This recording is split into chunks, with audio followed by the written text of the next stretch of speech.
Le projet Paddle vise à analyser les méthodes d'aménagement des activités humaines en mer sur cet élément liquide qu'est l'océan. Il va mettre en relation une centaine de chercheurs, africains, brésiliens et européens, qui travaillent tous sur l'Atlantique tropical au sein de 18 institutions différentes.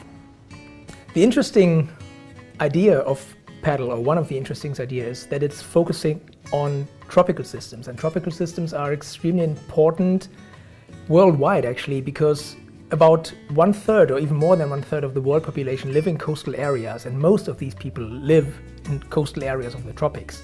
And the world population will grow in these tropical areas tremendously in the next couple of years or decades.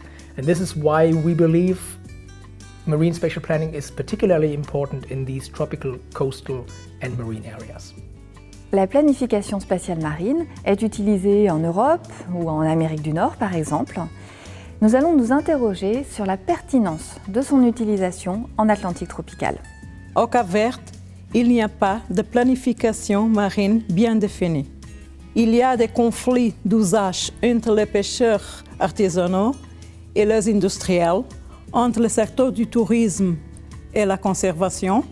Donc, il faut créer des bases pour assurer une meilleure coordination des actions des autorités, du secteur de pêche et de la réglementation.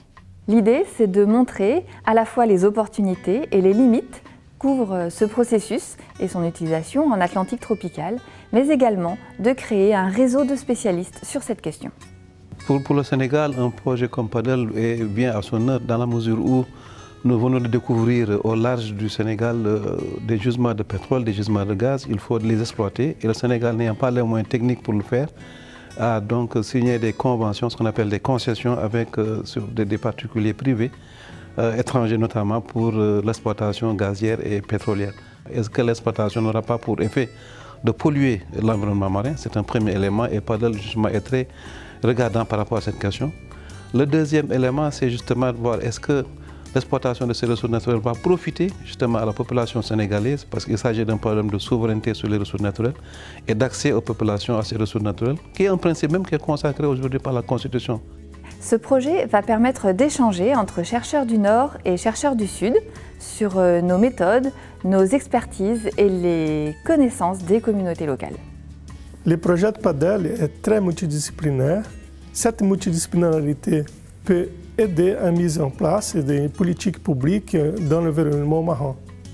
Les chercheurs vont effectuer des missions d'1 mois dans les différentes institutions partenaires du projet. Ce projet, qui a démarré le 1er juillet 2017, va s'étaler sur 4 ans.